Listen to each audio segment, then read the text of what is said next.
Baik, makasih Mbak Muti kesempatannya. Salam kenal teman-teman. Assalamualaikum warahmatullahi wabarakatuh. Waalaikumsalam warahmatullahi wabarakatuh. Salam Waalaikumsalam kenal. warahmatullahi wabarakatuh. Wajahnya. Jadi ini masih ada yang belum gabung ya, Mbak Muti? Masih ada sekitar berapa ya? Harusnya berapa? 29. Plus kita 2, plus kita 3. Plus kita 3, ya masih ada sekitar 32. Oke, aman. Tinggal sekitar 6 orang lagi. Iya. Baik teman-teman, saya di sini cuman ingin ini ya, menjalankan amanah guru ya, untuk sama-sama belajar bersama teman-teman gitu kan. Biasanya studi kasus itu saya kasih judul integrasi formula.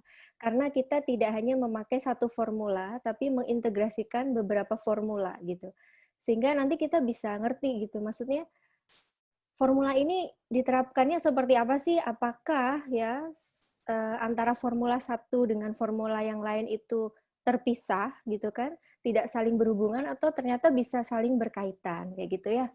Nah, kemarin sudah diberikan tugas untuk menyimak beberapa video, jadi saya nggak usah kasih tugas untuk simak materinya ya. Saya langsung kasih tugas untuk studi kasusnya, dan saya cek tadi subuh itu baru masuk sekitar 19 tugas ya yang dikumpulkan ke link yang saya berikan kemarin. Terus ada beberapa yang saya lihat sudah cukup oke gitu ya, sudah cukup oke, tetapi ya masih banyak teman-teman itu yang jump to conclusion gitu ya, tidak jelas alur analisisnya gitu. Nah, kali ini kita coba ya, kita coba gimana caranya supaya nantinya itu benar-benar sesuai dengan framework gitu, kita menganalisis. Karena apa? Karena kita punya framework ya, kita punya tools gitu kan, seluruh framework atau tools ini membutuhkan data. Nah, kalau data itu salah, maka ketika kita proses, hasilnya pun akan salah, strateginya akan salah, seperti itu ya. Lalu datanya benar, framework-nya benar misalnya, kemudian kita kurang jeli menganalisisnya, hasilnya pun juga salah gitu. Sehingga gimana caranya supaya data yang benar ini diolah dengan framework yang benar, menghasilkan strategi yang tepat, seperti itu, atau akurat gitu ya. Nah, oke, saya mulai saja. Saya share screen ya.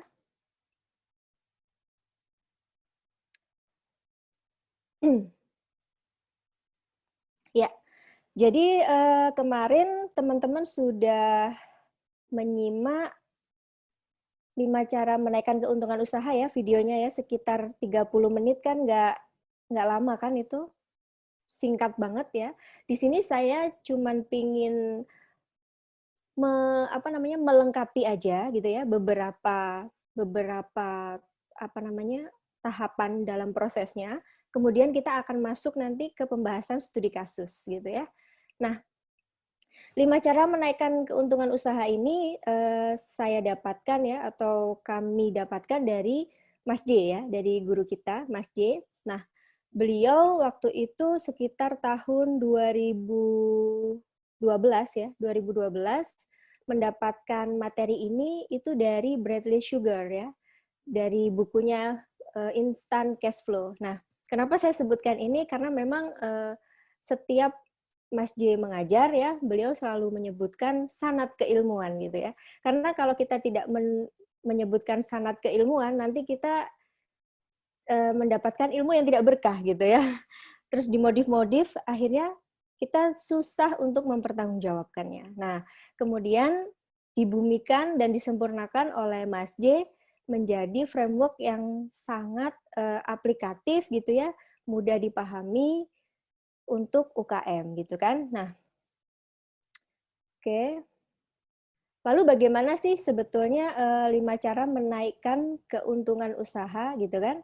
Nah, ini ada beberapa step ya, beberapa poin yang nantinya itu bisa kita cermati di poin-poin ini itu ada beberapa strategi atau beberapa langkah-langkah yang kita bisa lakukan supaya di tiap poinnya itu bisa naik secara optimal ya.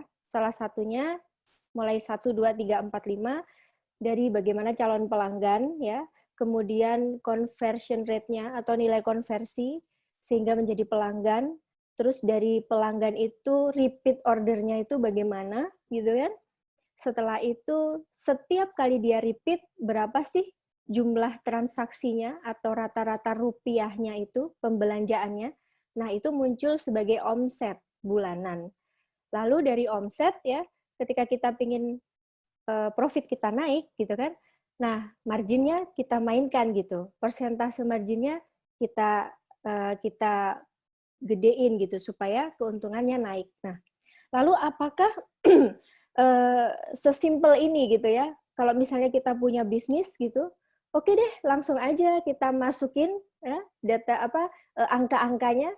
Misalnya saya pengen keuntungannya naik 30%, Mbak, gitu. Oke, dari omset yang tetap misalnya.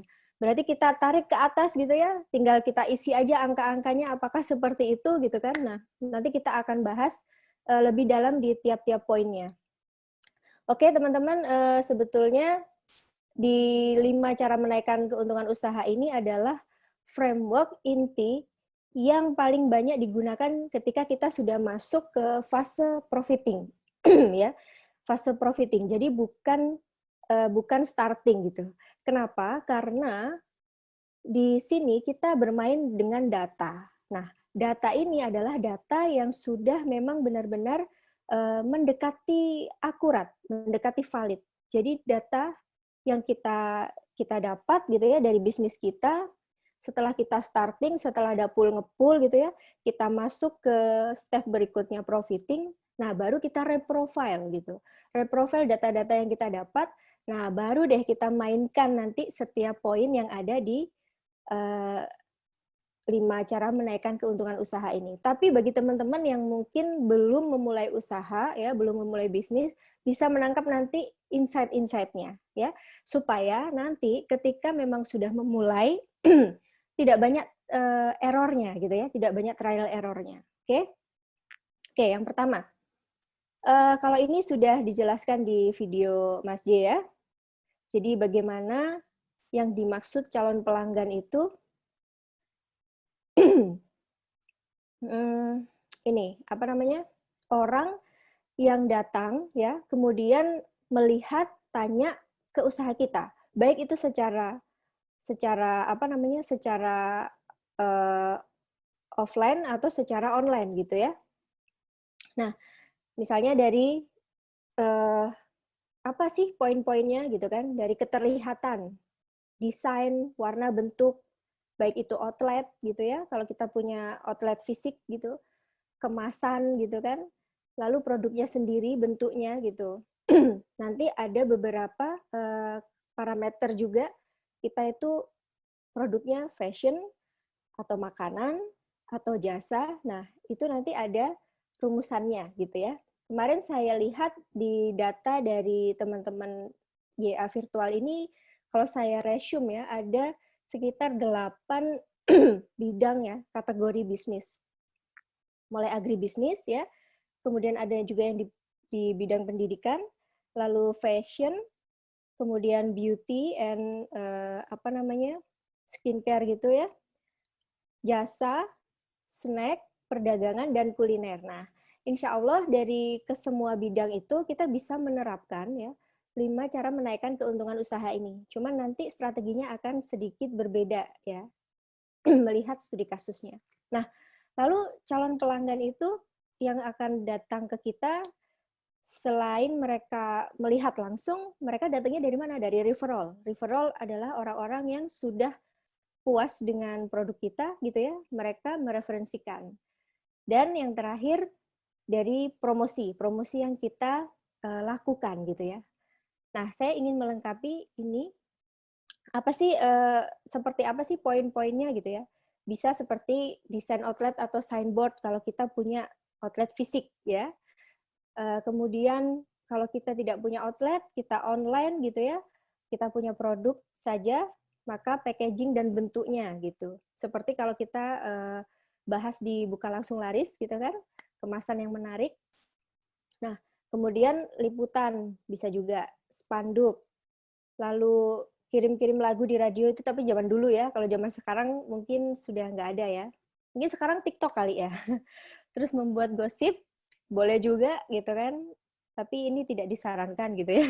Lalu brosur, ada juga buat event, nah biasanya kita mengaktifasi gitu ya, mendatangkan calon pelanggan untuk mengenal kita bisa membuat event, dan kita bisa kolaborasi gitu ya, co-branding gitu kan. Lalu outletnya, jadi beberapa produk ya, beberapa bisnis itu memang butuh, kadang gini, sekarang kan zamannya online, ngapain sih mereka harus buka outlet gitu ya, capek-capek gitu.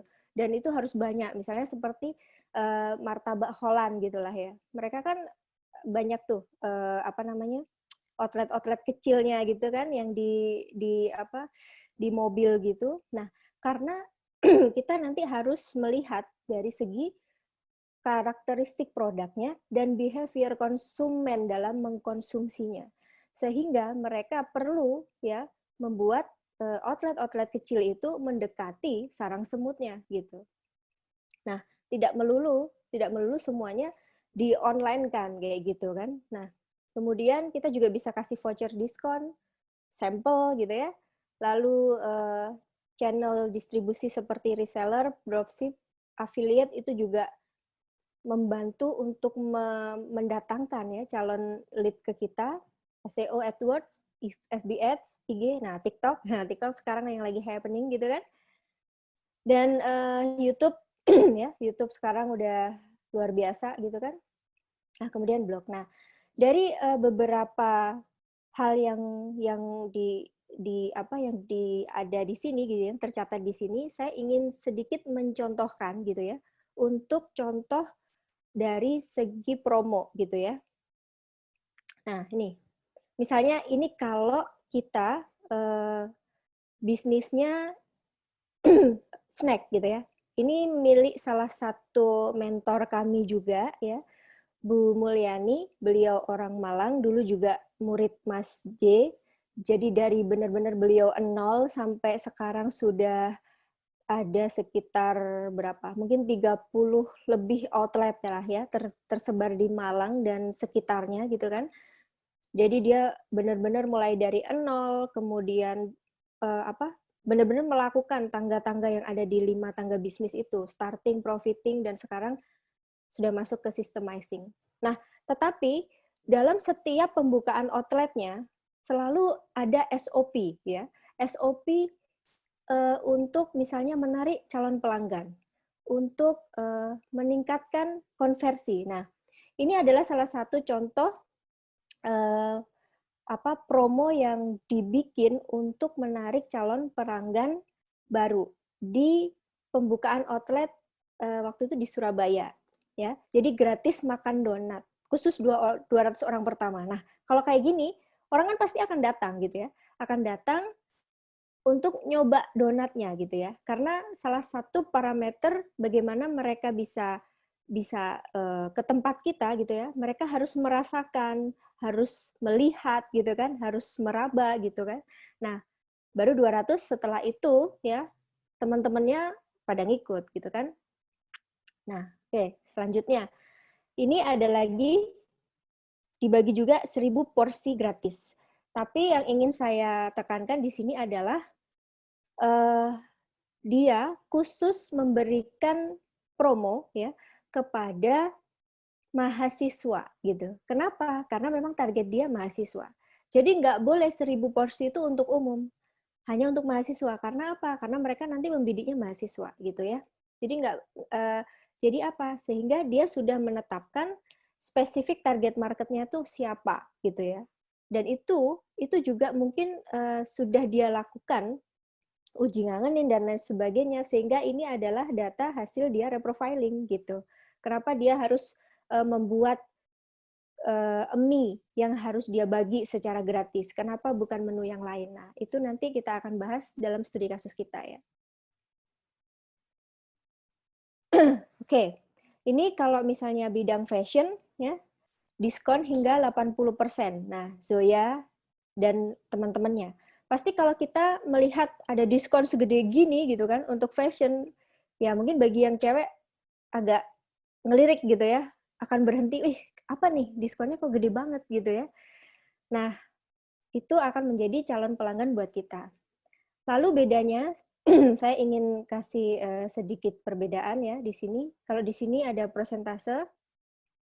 Nah, kalau di makanan atau di kuliner, biasanya kita tidak memakai yang namanya persentase.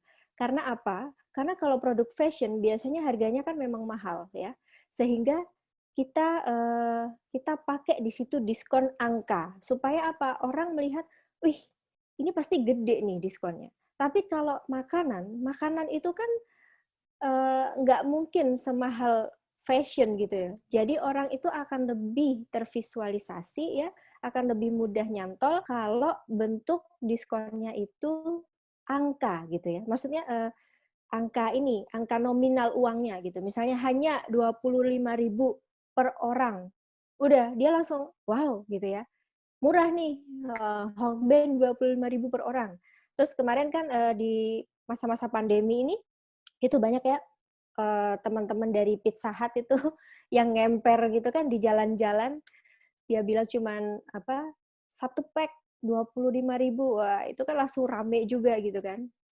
Nah, itu untuk memperkecil barier orang ya, sehingga mereka mau beli, mau mencoba gitu. Ya. Nah, ini juga jadi kita bikin segini maksudnya dalam bentuk angka, ada perbandingannya supaya apa? Supaya mereka benar-benar tertarik gitu loh.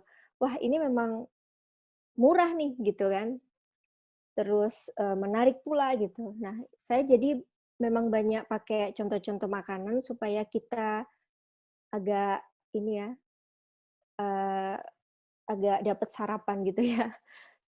Ini juga ya, jadi dari 55 jadi 20.000 gitu. Nah, lalu setelah orang-orang itu datang gitu kan, menjadi calon pelanggan ya, atau lead itu, kemudian bagaimana mereka menjadi pembeli kita gitu. Bagaimana mereka benar-benar, "Oke lah, aku udah tertarik, outletmu bagus, toko onlinemu bagus," gitu ya, copywriting-nya bagus gitu. Lalu apa ya yang membuat saya atau customer ini mau klik beli gitu, atau memutuskan untuk beli gitu ya. Nah, salah satunya adalah produknya. Jadi kalau bisa produknya memang solutif atau memang minginin banget gitu. Jadi benar-benar konsumen itu punya alasan gitu untuk memilih gitu ya, membeli produk itu.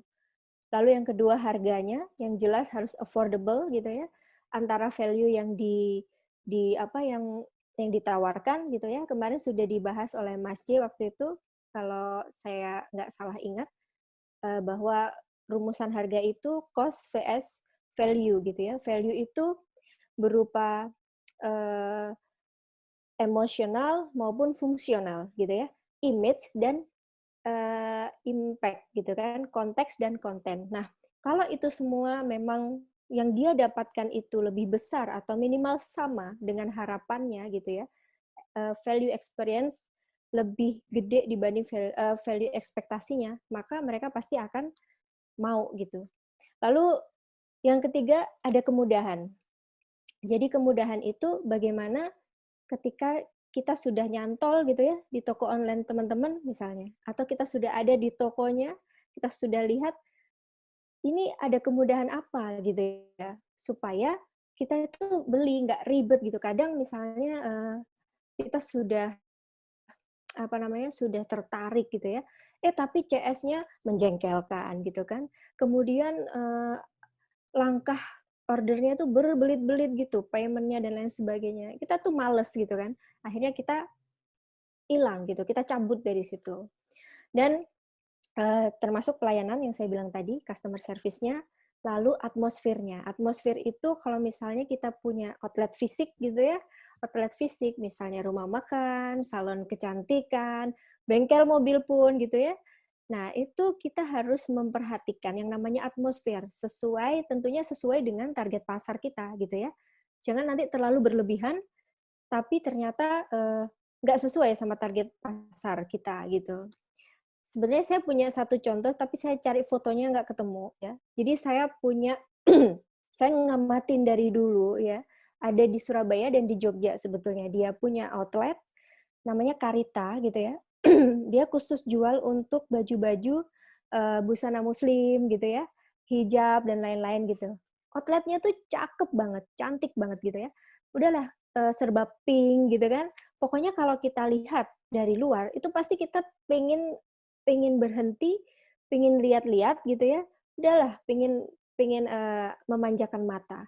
Tapi setelah saya amati diri saya dan orang-orang yang lain, mereka tuh nggak banyak beli ketika mereka masuk ke outlet tersebut gitu. Paling belinya tuh cuma satu kresek kecil, ya itu mungkin bros atau inner hijab gitu. Itu kan nggak sesuai dengan, maksudnya nggak signifikan gitu ya dengan barang-barang yang dia jual. Nah, kemudian saya amati, apa sih sebetulnya salahnya dari outlet ini gitu ya. Yang pertama ya, dia tuh seolah cakep, keren gitu ya. Harganya jelas mahal produk-produknya, tapi kualitasnya itu nggak sebanding dengan harganya. Jadi harganya itu di atas kualitasnya. Nah, saya tadi bilang ya, dari harganya nggak affordable gitu. Jadi misalnya itu kalau nggak dijual di outlet itu, mungkin bisa jadi cuman 200.000 lah. Di outlet itu bisa jadi 500, 600. Itu nggak sesuai gitu. Akhirnya orang lihat ya, wah, oke lah, cukup cakep lah karena didukung dengan outlet yang bagus ya. Tapi pas lihat harganya, mental dia, mundur gitu kan. Akhirnya dia nggak jadi beli. Terus yang kedua, dia itu di tokonya itu ada semacam musik ya, back sound gitu, musik-musik gitu. Musik-musiknya tuh bagus sebetulnya, maunya spiritual gitu ya. Ada musiknya Maher Zain gitu kan, Opi gitu ya. Cuman musik-musik ini cenderung untuk seperti apa ya, terlalu melo, jadi membuat kita tuh seperti ingat mati, kayak gitu-gitu. Nah, bayangkan waktu kita tengah-tengah belanja gitu, yang lagi happy gitu kan, dikasih musik seperti itu, pasti kita akan, aduh aduh nggak bisa nih, bertentangan dengan hatiku, nanti kalau aku mati gimana gitu kan, amalku seperti apa, nggak jadi belanja gitu kan. Nah, makanya atmosfer itu penting banget kita ciptakan ketika kita punya outlet atau toko online seperti itu ya. Nah, berikut ini saya pengen ngasih beberapa contoh aja. Nah, seperti ini ya. Bisa kita beri jaminan ya, jaminan uang kembali kalau misalnya dia nggak puas gitu ya. Kemudian produknya jelas harus yang solutif dan menginin. Lalu target pasarnya tepat gitu ya. Makanya kalau bisa memang kita sudah melewati yang namanya BLL poin 1 dan poin 2 gitu ya. Pasar potensial dan produk yang ngangenin karena itu harga mati gitu ya. Nah, lalu kita bisa menaikkan variasi produknya ya. Kemudian testimoni social proof dari pengguna yang lain, kemudian dari tokoh-tokoh yang memang authority-nya itu ada gitu ya. Lalu kita kasih gambar-gambar before after, misalnya kalau kita jual obat-obat untuk melangsingkan atau mungkin skincare untuk jerawat gitu kan. Nah, itu kalau ada before after-nya itu akan lebih membuat orang tervisualisasi untuk oke, saya memutuskan beli gitu ya. Diskon, kemudian kemasan. Kalau kita punya outlet yaitu tadi penataan barang, atmosfernya gitu ya. Bisa juga cicilan gitu, kemudian ada demo ya, freemium, video, dan yang lain-lain gitu ya. Nanti teman-teman bisa saya kasihkan ini materinya. Nah, ini contohnya. Jadi Paperlands di sini ya ngasih promo gitu ya, dibayarin dana cuma 35.000 gitu. Nah, ini dari segi kemudahan bayar dia udah dapet banget gitu. Jadi orang yang punya dana, ah gampang banget ya. oke lah tinggal klik gitu, murah juga cuma 35.000, klik beli dia gitu kan. Lalu yang satunya juga apa namanya, dia juga pakai GrabFood ya, pakai OVO gitu ya, pembayarannya pakai OVO, kemudian dia dikasih diskon. Wah, kita yang suka apa namanya, suka berwisata gitu ya, suka berwisata di apa namanya, di Grab, di GrabFood, GoFood gitu, pasti kan tidak bisa menolak tawaran ini gitu ya. Kita akan mencoba membeli kayak gitu. Nah, ini kalau yang termasuk poin cicilan tadi, yang suka sama panci-panci gitu. Dulu kan suka ada orang yang demo-demo keliling rumah gitu kan. Nah, kalau sekarang mungkin demonya cukup di YouTube aja ya. Setelah itu hajar gitu kan. Setelah itu hajar ya, dikeluarin produknya, oke, dicicil lah kayak gitu. Nah, ibu-ibu pasti udah langsung meleleh gitu. Udah deh langsung pokoknya langsung ikut aja, entah itu nanti nyicilnya seperti apa bulan-bulan berikutnya, yang penting beli dulu gitu ya, daftar dulu gitu. Oke, terus setelah kita dapat yang pertama tadi pelanggan ya, kemudian kita Oke. Halo Mbak Cindy. Suaranya putus Mbak Cindy, maaf. Oh ya, sepertinya internetnya sedang tidak stabil nih. Kita tunggu Mbak Cindy-nya untuk join kembali ya teman-teman. Gimana tadi, seru banget ya? Ternyata sedetail itu gitu. Nah, buat teman-teman yang tadi dijelaskan kan punya outlet, baik itu misalnya fashion atau kuliner, itu atmosfer aja ternyata nggak cukup untuk membuat orang mau datang. Jadi dari luar kita harus bikin semenarik mungkin supaya orang mau paling enggak tuh masuk ke outletnya kita.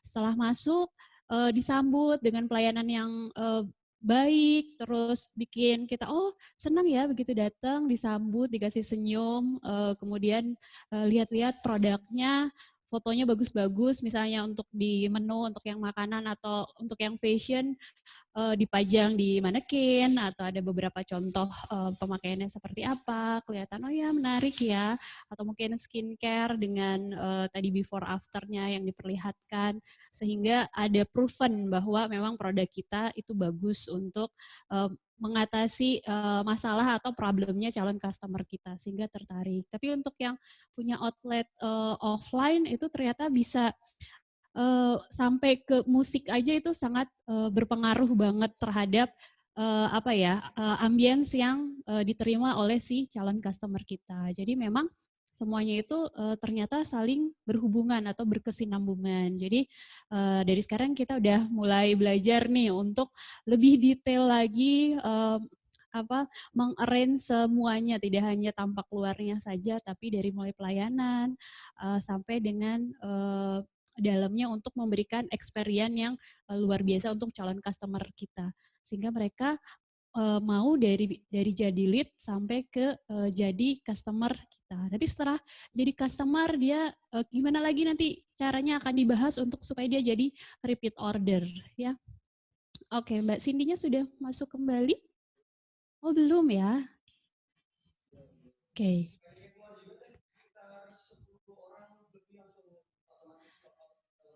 Oke, teman-teman ini kita cek dulu ya, karena ternyata ada beberapa orang juga nih yang keluar dari Zoom-nya. Kita cek nih kendalanya kira-kira dari mana ya.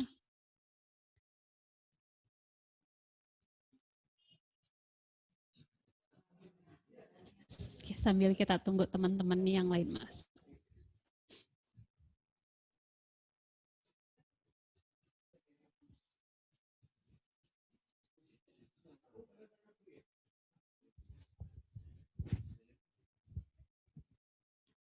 Oke, tapi kalau untuk suara dari kami cukup jelas teman-teman? Jelas Mbak. Oh, jelas ya. Oh ya, di setengah lebih keluar.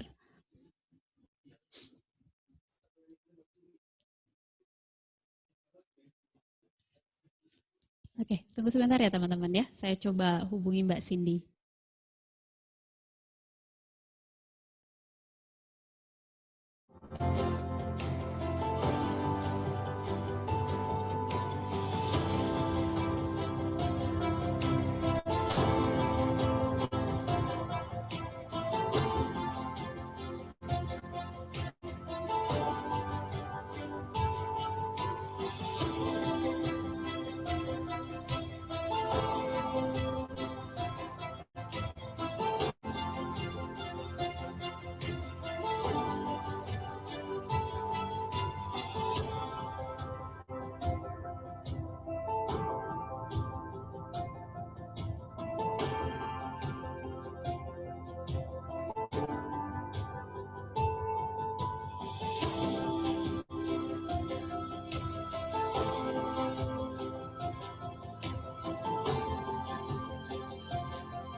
Langkah yang harus kita lakukan itu meliputi apa saja, kemudian bagaimana membuat mereka menjadi pelanggan kita atau konversi gitu ya, lalu kira-kira apa yang bisa diulik gitu ya di situ.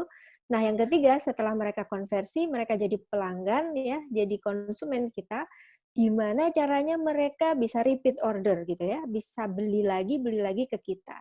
Nah, oke, sorry, ini belum aku fullkan. Nah, eh, seperti kalau teman-teman sudah belajar buka langsung laris ya, kalau produk yang ngangenin itu, parameternya adalah salah satunya repeat order atau referral. Nah, sehingga repeat order itu ya, munculnya kalau kalau konsumennya puas gitu. Ngangenin, pelayanannya, value-nya, seperti tadi ya, dari value experience-nya lebih besar daripada value ekspektasi mereka, gitu kan. Kemudian bisa juga kalau kita main monopoli. Monopoli itu dalam artian PLN gitu ya.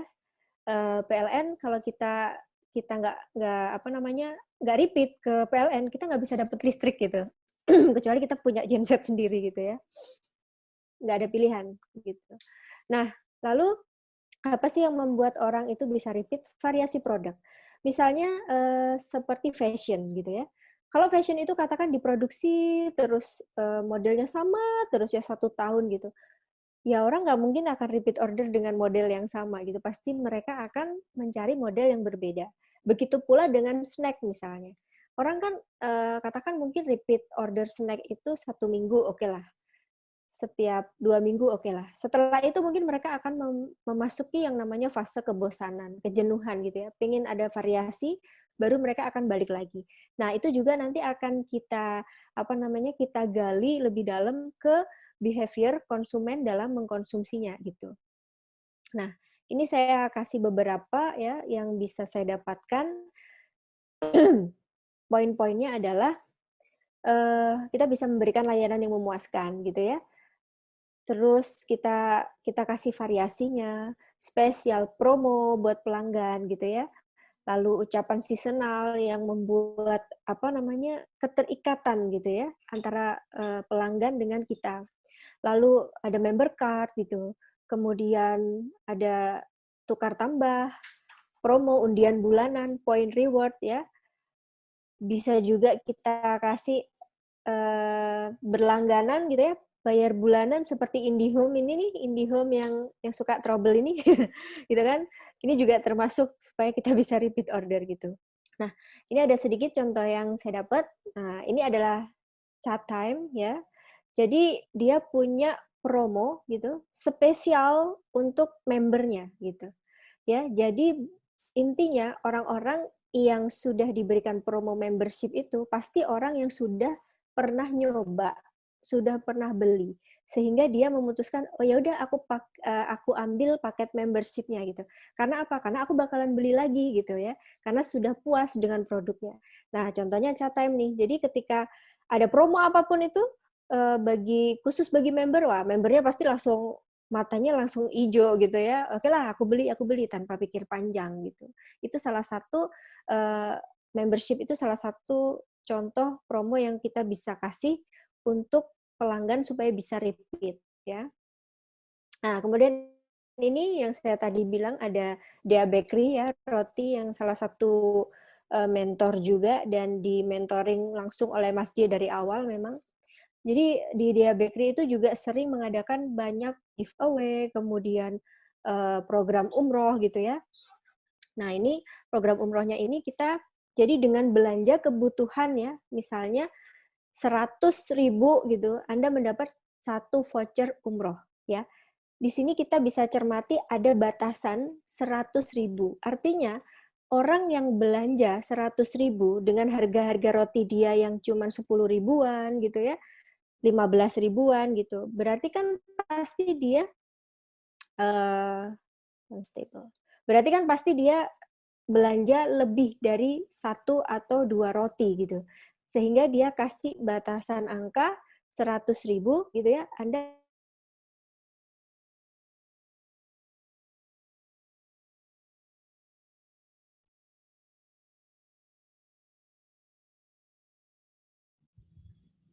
Oke, maaf ya teman-teman, sepertinya Mbak Cindy-nya keluar lagi nih. Tadi sinyalnya juga sempat terputus. Oke, kita tunggu lagi ya. Halo Mbak Muti. Alhamdulillah. Ya Mbak, udah jelas. Halo Mbak Muti. Iya Mbak, Mbak bisa dengar suaraku? Ya? Mbak Cindy. Ya, Mbak, suaraku terdengarkah? Ya? Masih putus-putus. Tapi sudah? Suara Mbak Cindy jelas sih. Sudah belum? Udah. Udah oke kok. Sudah ya? Udah. Boleh dilanjut, Mbak.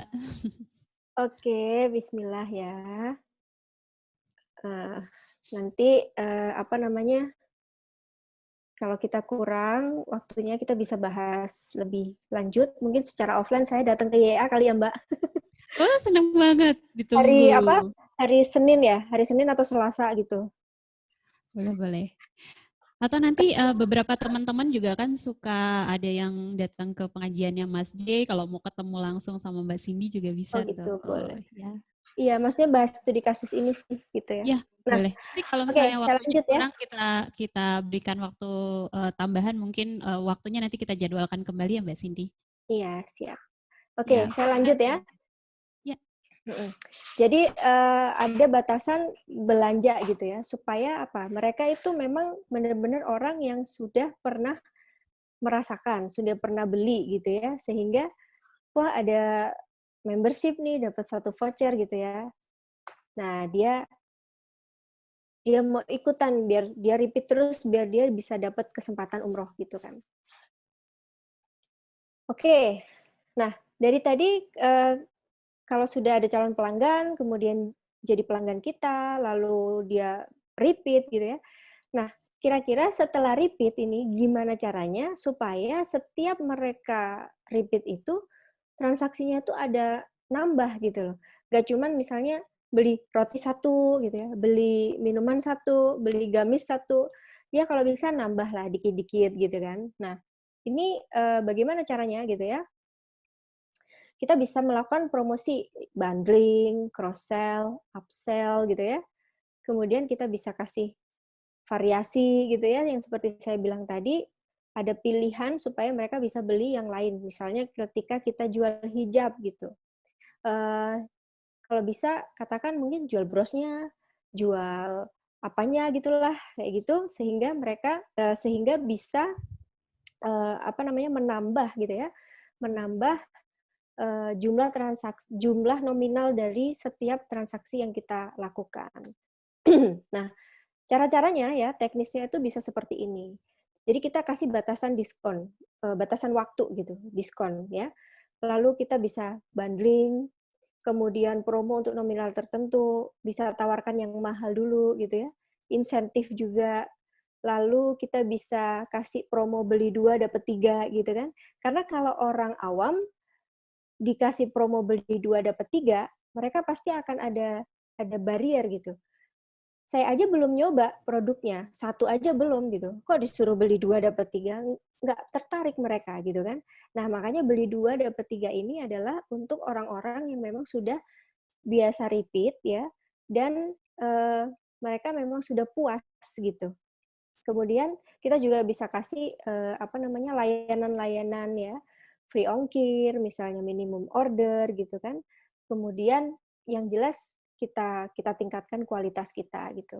Nah, ada sedikit contoh yang saya kasih. Nah, ini burger lagi biar tadi itu biasa sama gitu ya. Jadi Burger King itu dia punya promo ya, cheeseburger party gitu. Harganya 5 piece hanya 75.000, harusnya 113. Harga coret. Kan kelihatannya lebih murah gitu ya. Pasti orang akan, "Wah, ya udahlah kalau dia terbiasa beli buat makan rame-rame," gitu. Tapi kalau misalnya orang belum ngerti, jangankan saya beli 5, walaupun harganya turun dari 113, satu aja saya nggak ngerti harganya, walaupun disuruh beli 15.000 pun, saya masih mikir kayak gitu kan. Jadi, ini memang khusus promo-promo untuk menaikkan, jumlah ya, average gitu ya, nominal dari setiap dia repeat gitu. Nah, ini juga yang sering terkenal nih ya, beli 9, gratisnya 9. Nah, itu buat arisan gitu kan, buat buat ulang tahun satu kompleks gitu kan. Intinya walaupun dia dikasih harga yang coret, yang murah gitu, tapi kalau dia itu belum ngerti, belum pernah merasakan, dia nggak akan mungkin itu beli 9 dapat 9. Nah, di sini juga ada ada keterbatasannya, ada batasan waktu, jadi berlaku dari 24 sampai 31. Supaya apa? Supaya mereka, si pelanggan kita ini langsung take action gitu ya, ada batasannya. Oke. Nah, ini juga yang tadi Paper Lunch itu, ya, dia juga ada buy one get one free gitu. Nah, di situ jelas harganya kalau untuk calon pelanggan yang belum pernah merasakan mungkin tergolong mahal gitu ya, 132 itu. Tetapi kalau untuk orang yang repeat, kemudian dia dikasih free gitu, wah itu udah pasti disikat lah sama dia gitu kan, karena itu akan terlihat murah gitu ya. Oke. Nah, ini juga seperti ini, buy one, get one free. Nah, di sini ada perbedaan, walaupun dia buy one, get one free gitu ya, tapi ada perbedaan dengan promo yang buy one, get one free di saat kita mau menaikkan jumlah transaksi, ya, jumlah nominalnya. Kenapa? Karena ada kata-kata now open gitu. Jadi dia baru buka ya, si Paper Lunch ini baru buka cabang di mall yang lain. Sehingga apa? Sehingga dia ingin sebetulnya memberi promo konversi untuk pelanggan-pelanggan dia yang sudah tahu ini ya, sudah tahu Paper Lunch, rasanya sudah tahu, memindahkan mereka ke tempat yang baru gitu.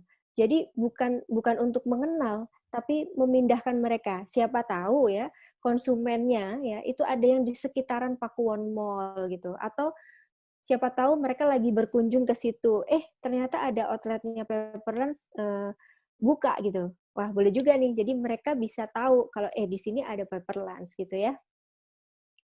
Jadi intinya kita tidak hanya berhenti aja dengan kata-kata, oke, kalau gitu buy one get one free itu pasti untuk naikin jumlah pembelanjaan. Enggak, kita lihat kondisinya gitu ya. Itu bisa juga dibuat untuk konversi, bisa juga dibuat untuk menarik calon pelanggan, asalkan ya pelanggan itu sudah mengetahui gitu produk kita, kualitas kita seperti apa gitu ya.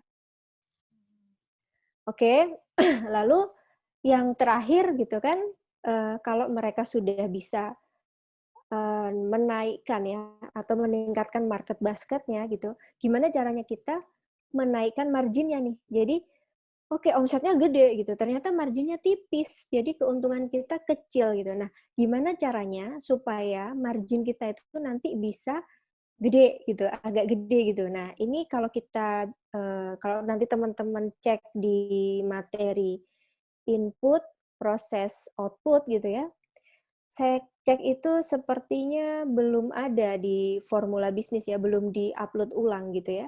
Jadi kalau kita bicara untuk meningkatkan margin gitu ya, kita sudah mainnya kebanyakan ke hulu gitu, ke hulu. Jadi berbicara tentang efisiensi gitu ya. Bagaimana kita operasionalnya itu dirampingkan gitu, HPP-nya itu ditekan gitu kan. Tapi dengan satu syarat ya, kita tidak menekan tenaga kerja gitu. Dalam artian kalau Mas J pernah bilang itu true cost gitu ya, bahwa ada beberapa brand fashion ternama gitu ya yang mereka jualnya sangat mahal tapi ternyata tenaga kerjanya dibayar murah gitu. Nah, itu nggak sesuai dengan materi kita ya, fondasi bisnis berkah yang ada di formula itu nggak sesuai. Jadi jangan sampai seperti itu. Kemudian dari faktor efektivitas. Jadi bagaimana sih kita membuat sebuah model bisnis gitu ya, yang efektif gitu. Kemudian cycle time-nya juga lebih cepat gitu kan. Misalnya ada sentuhan-sentuhan mesin, katakan seperti itu. Atau dibuat seperti SOP gitu ya. SOP sederhana sehingga kita bisa tahu bahwa proses-proses yang memang nggak perlu ya udah dibuang aja. Atau Blue Ocean Matrix itu juga bisa. Jadi hal-hal yang tidak menambah value dari barang kita, dari produk kita, dari jasa kita, dihilangkan aja atau dikurangi supaya cost kita tidak bengkak gitu ya. Nah, lalu dari segi produktivitas jelas ya, apalagi kalau kita berbasis padat karya gitu, maka kita harus meningkatkan kinerja karyawan supaya apa? Supaya minim error gitu ketika kita menjalankan proses operasional bisnis. Nah, yang terakhir yang kita bisa ulik gitu ya di poin margin ini, yang jelas brand ya. Jadi bagaimana kita bisa memperkuat brand bisnis kita, brand produk kita dengan apa? Dengan diferensiasi yang kuat. Karena brand itu adalah nama ya atau merek plus makna atau diferensiasi. Nama tanpa diferensiasi yang kuat hanya sebuah komoditas yang dilabeli gitu ya. Seperti itu. Nah, ini ada contohnya. Nanti yang saya bold itu saya kasih contohnya sedikit gitu ya.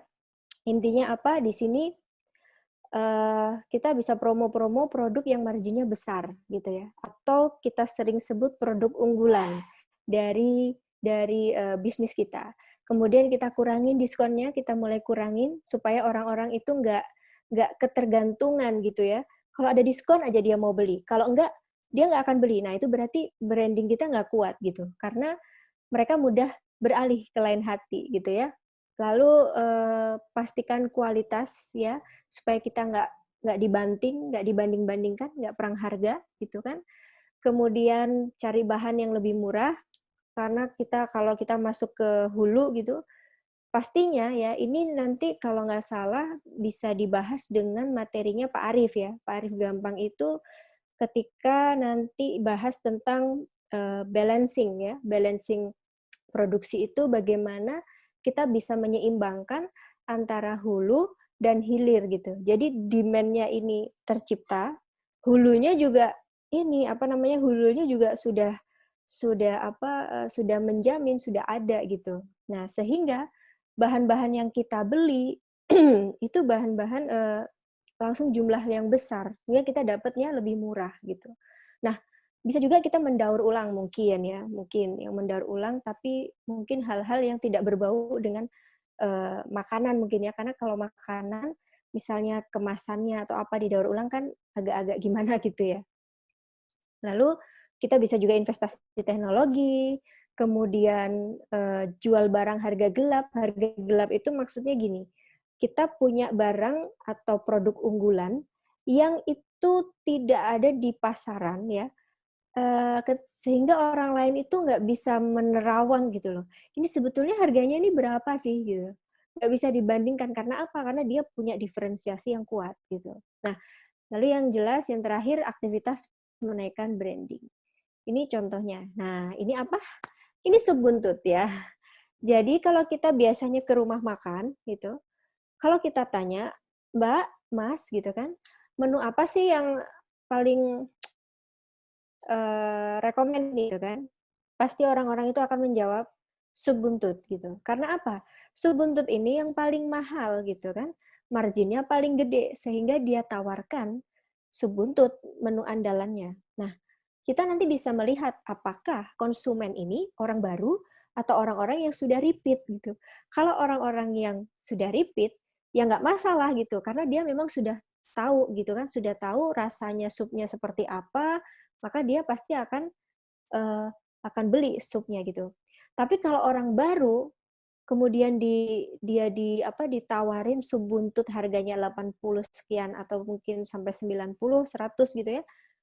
Terus dia pasti akan mikir gitu, bariernya akan tebel karena dia belum ngerti sup buntutnya ini empuk atau enggak, bau atau enggak, maksudnya ada perengusnya gitu, amis-amis gitu atau enggak. Terus kira-kira kaldunya kerasa atau enggak. Jadi banyak pertimbangan sehingga orang-orang yang baru tidak cocok ketika kalau kita kasih promo seperti ini. Nah, cocoknya kalau memang mereka sudah mengenal ya, sudah sering datang, nah kita baru sodorkan. Ya, BTW ini sup buntut Dahapati Mbak Muti. Yang ada di Bandung tuh kan. Nah, itu sup buntut goreng yang paling saya suka. Coba banget ya. Nah, Kalau terus Bandung memang itu sop buntut terkenal paling enak, yang wajib ini ya dicoba apa? katanya. Jadi itu apa ya? Membuat saya itu kayak bener-bener terkesan gitu loh. Rasanya itu udah nggak ada yang ngalahkan gitu loh. Jadi kalau misalnya sup buntut ya udah kiblatnya ke sana. Bahkan kalau di sini jarang sih makan beli sup buntut karena takut rasanya kan nggak enak gitu ya, nggak seperti di Karena udah sana ada gitu. perbandingan ya. Oke, Ya. iya benar.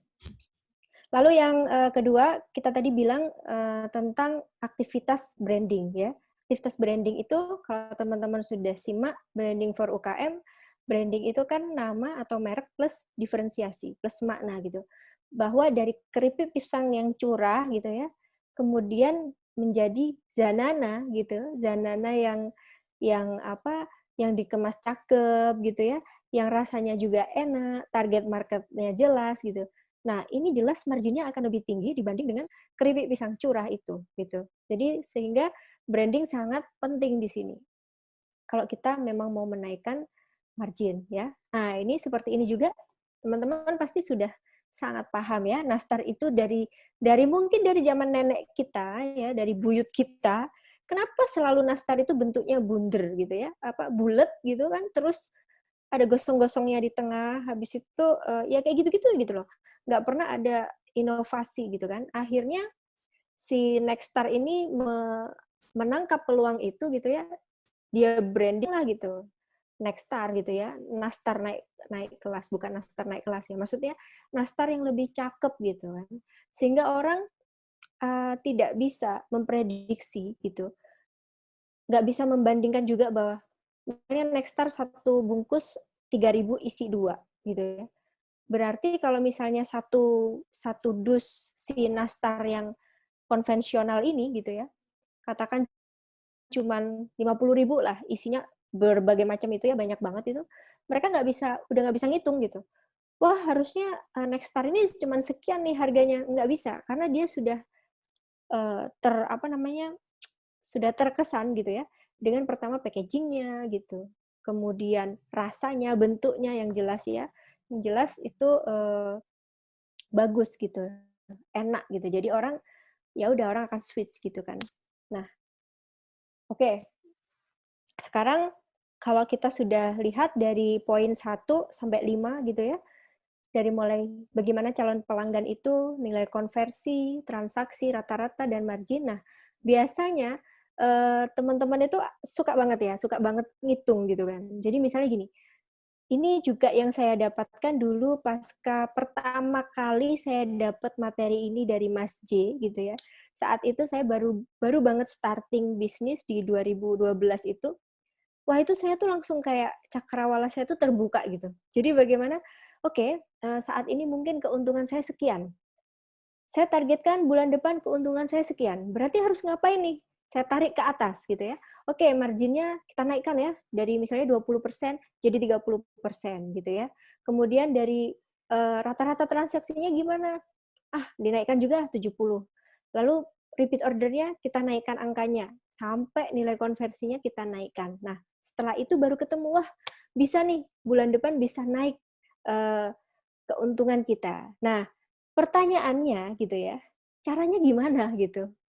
Caranya itu gimana gitu kan? Maksudnya seperti yang sudah saya jelaskan tadi, dari setiap poin-poin itu ada beberapa strategi yang bisa kita lakukan untuk menaikkan poin tersebut gitu. Jadi nggak sekedar cuman angka dihitung selesai bahwa oh ya udah kalau lead supaya leadnya gede ya udah main hajar iklannya gitu. Oke.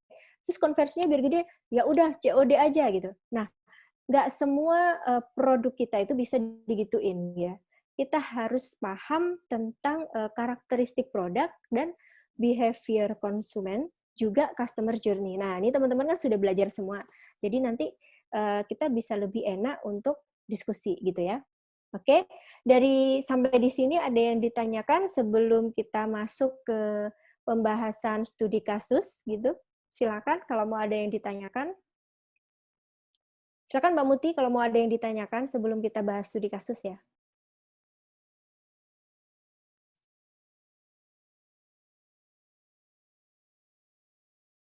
Mbak Muti? Oke, maaf. Ya, silakan tadi Mas Robi yang pertama angkat tangan untuk bertanya. Silakan Mas Robi di unmute. Ya, terima kasih Mbak Cindy. Yang ingin saya tanya itu di angka di calon pelanggan. Kalau kita ketika melakukan IG Ads atau FB Ads dan sebagainya, pokoknya yang iklan-iklan digital gitu kan kita bisa tahu ya jangkauan dari iklan itu berapa sehingga kita tahu berapa calon pelanggannya. Nah, tapi kalau kita mau mengukur secara offline, artinya misalkan kayak kita punya outlet di pinggir jalan nih, nah kan lalu lintasnya orang itu sangat tinggi, cuma kan kita nggak tahu mereka tuh aware apa enggak ke kita dan sebagainya. Itu cara kita untuk mengetahui berapa besar calon pelanggan itu bagaimana sehingga kita bisa mengkonversi. Siap. Mas Robi kalau boleh tahu bisnisnya apa? Saya makanan, Mbak. Pentol. Makanan apa? Oh, pentol. Oke, berarti ada outlet fisik ya? Ya, ada outlet fisiknya. Oke. Nah, kalau outlet fisik itu ya, kita harus membedakan antara di online dan di offline sama. Kita harus membedakan antara traffic ya dan lead. Jadi orang yang lewat lalu lalang itu belum jadi lead, itu masih traffic. Jadi traffic yang masih pokoknya udah kemana-mana lah ya, pokoknya masih umum banget. Nah, yang menjadi lead itu adalah orang yang sudah misalnya dia berhenti, dia ngelirik gitu ya, wis ada outlet pentol nih, kok keren banget gitu ya, tertarik, dia ngelirik, dia berhenti, dia datang ke situ gitu. Itu namanya sudah lead. Nah, perkara nanti dia beli, ya itu berarti dia jadi konsumen atau terkonversi. Kalau dia enggak, misalnya, wah keren ya, dari jauh misalnya, kok keren gitu, jadinya saya mampirlah ke situ. Ternyata ya pentolnya kok ini apa nggak sesuai yang saya bayangkan misalnya pentolnya yang rasa-rasa lah, mozzarella dan lain sebagainya ya. Nah, si orang ini, target si lead-nya ini, dia mungkin nggak suka pentol karakter seperti itu. Jadi dia, nggak usah lah, nggak usah beli. Nah, berarti itu tercatat sebagai lead, tapi tidak tercatat sebagai konsumen, belum terkonversi gitu. Nah, itu bisa kita catat, nanti kita hitung manual. Sama seperti yang studi kasus yang Resto ini, itu mereka kan juga nyatetin manualnya, kira-kira berapa orang sih yang datang terus beli atau orang yang cuma datang aja habis itu balik kucing kayak gitu. Itu kita amati memang kalau di offline ya. Seperti itu Mas Robi. Ya, terima kasih Mbak Cindy. Itu ya. Baik, sudah Ada lagi? terjawab ya Mas Robi ya. Oke, teman-teman ada lagi yang mau bertanya? Silakan. Mbak Nia. Oke, Mbak Hadenia boleh di-unmute. Ya, terima kasih ya Mbak. Maaf, Slow motion belum ya. bisa dinyalain soalnya muter-muter terus. Oh ya, baik.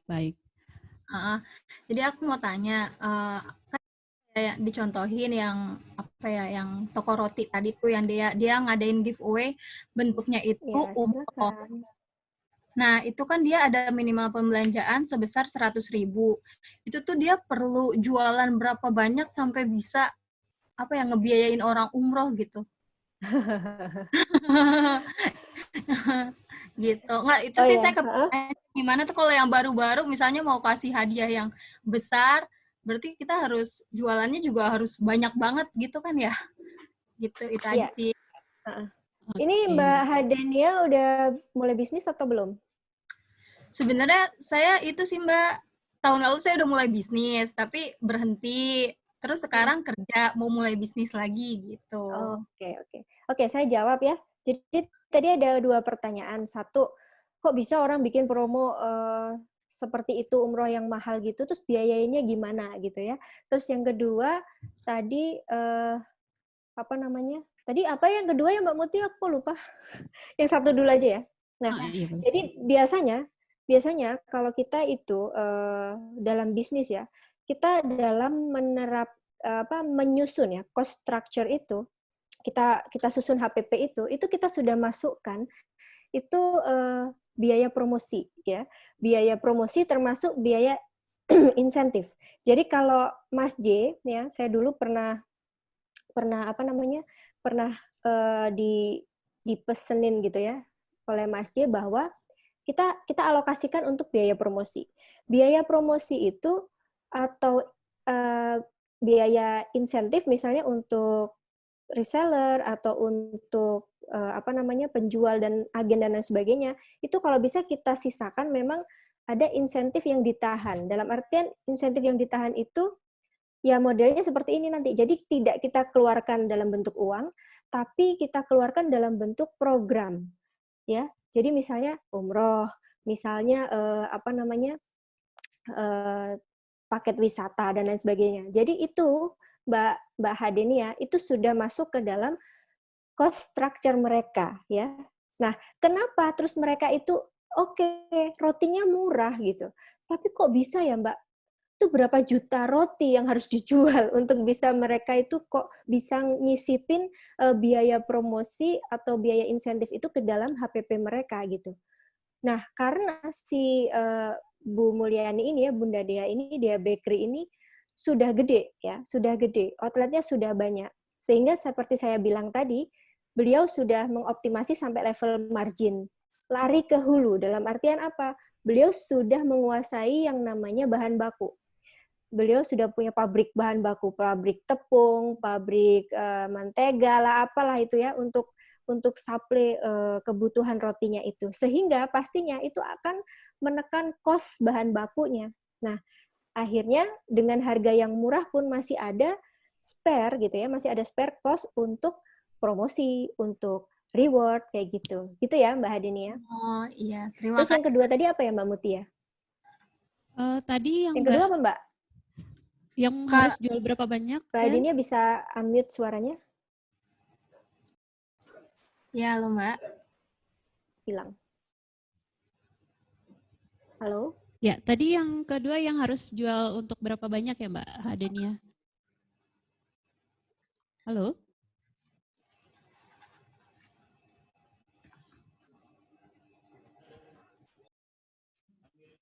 Ya, Oke. tadi apa? Ini nggak ya? Sampai terakhir tadi masih kena nggak? Masih Masih kok Mbak. itu nggak? Masih apa namanya? Disimak nggak ya? Masih Mbak. Oh masih, oke. Masih. Oke. Yang kedua tadi apa ya pertanyaannya? Tadi sudah terjawab sih yang harus berapa banyak itu cara hitungnya. Oh iya. Ya, oke. Baik, kita lanjut ke Mas Noval ya tadi yang mau bertanya. Mas Noval. Ya, Assalamualaikum. Silakan. Waalaikumsalam. Waalaikumsalam. Bismillahirrahmanirrahim. Mbak mau nanya, kan semalam dikasih tugas yang kirim kimbab itu ya? Iya. Nah, kan saya masih bingung tuh, gimana cara memindahkan data-data kirim kimbab itu ke framework yang itu? Mulainya itu dari mana gitu? Oke. Ya, sekarang berarti kita mau bahas aja ya? Boleh. Boleh ya? Oke, kita bahas dulu, nanti kita bisa diskusi.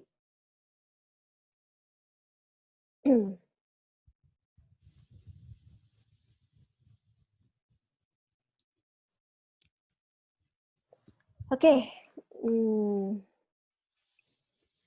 Ya, jadi teman-teman, kemarin saya sudah berikan studi kasus ya, walaupun mungkin tidak bisa mewakili, maksudnya kategori bisnis teman-teman yang lain, karena lah kategori bisnis saya kan fashion Mbak, gitu. Kok dikasih studi kasus resto gitu kan. Nah, dari 2 kali atau 3 kali part untuk 5 Ways ini, Mas Ji sendiri lebih suka memang memberikan contoh untuk penerapan 5Ways ini di kasus resto. Karena apa? Karena cukup banyak faktor-faktornya yang terkait gitu, sehingga diharapkan kita itu bisa mengintegrasikan gitu ya formula-formula yang sudah kita pelajari. Nah, si Kirin Kimbab ini adalah teman kita gitu ya. Jadi dia mulai usaha sudah lama banget, kemudian ikut training for mentor, lalu naik terus omsetnya sampai terakhir di Juli yang saya bilang itu dia turun gitu. Nah, saya ingin bilang bahwa sebetulnya data-data itu kan diambil saat sebelum pandemi ya. Saya juga lupa bilang bahwa itu kita mau selesaikan ya untuk sebelum pandemi itu gitu ya, bukan di bawah saat ini, karena saat ini permasalahannya sudah beda lagi gitu, datanya berkembang lagi. Nah, kemarin saya sudah minta izin untuk tetap membawakan data-data dia untuk kita bedah gitu kan, dan beliau mengizinkan. Nah, semoga jadi jariah ya buat beliau, menjadi wasilah kita untuk belajar memahami framework gitu. Oke. Jadi memang saat merumuskan studi kasus ini, saya yang mengawal langsung gitu ya, untuk pencarian datanya gitu. Supaya apa? Jadi ketika kita mengingin hasil A misalnya seperti itu, kemudian diolah dengan framework ini, maka data-data yang dibutuhkan itu harusnya apa aja gitu. Nah, sehingga saya merumuskan beberapa data yang cukup lah ya untuk kita ambil sebagai dasar kita menganalisis gitu.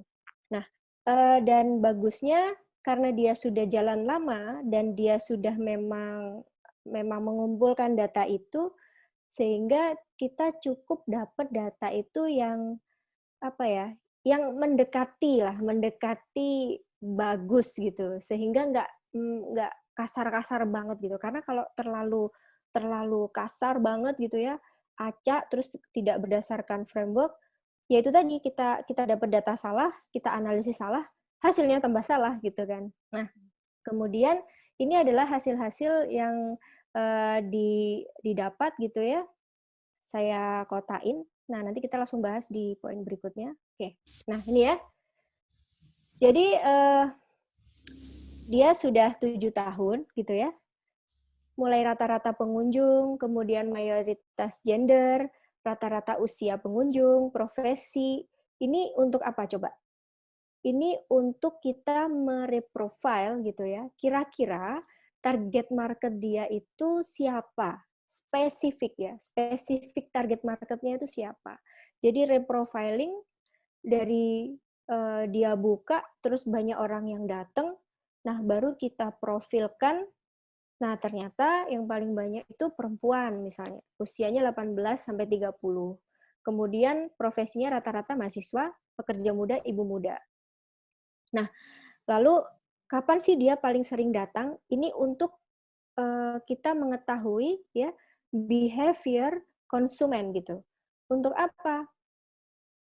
Kalau kita tahu saat apa dia datang gitu ya, kita akan ngerti promo yang akan kita bikin seperti apa supaya tepat sasaran. Nah, dari sini memang kita jangan dulu memasukkan angka dalam rumusan yang tadi. Karena apa? Karena kita perlu menggali dulu sebetulnya di problem kirim kimbab ini masalahnya itu terjadinya di mana gitu.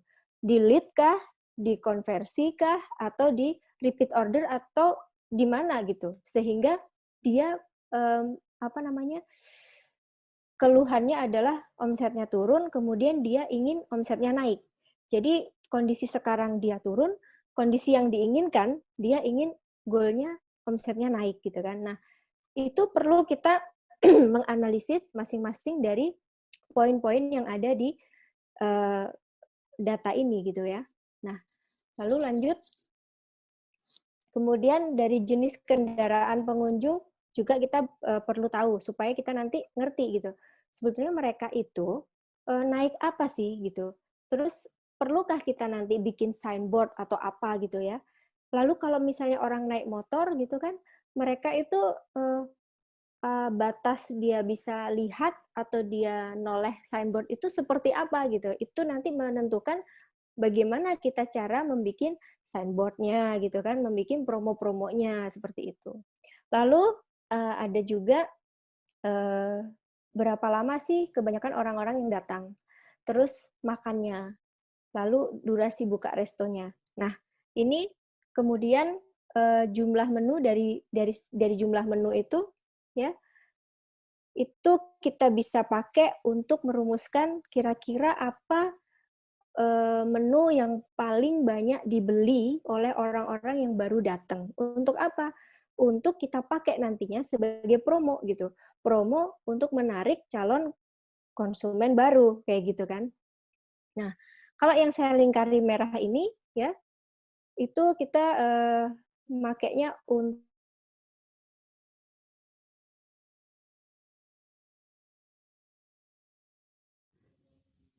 Oke, terputus lagi ya, kita tunggu. Oke, tes Mbak Cindy. ya, alhamdulillah. Sebentar ya. Alhamdulillah. Memang perjuangan. Oke. Nah, sudah oke ya? Masih belum terlihat Mbak Cindy untuk screen-nya? Lalu sudah oke belum? Belum Mbak. Muti? Belum terlihat, masih blank. Sudah ya? Masih belum Mbak. Masih lagi coba connecting.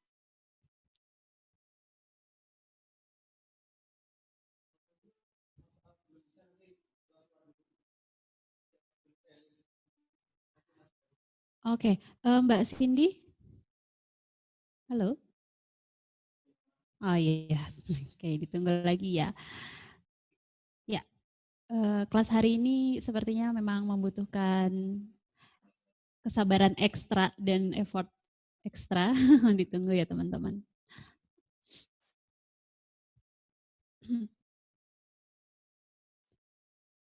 Oke, Mbak Cindy-nya masih belum berhasil masuk.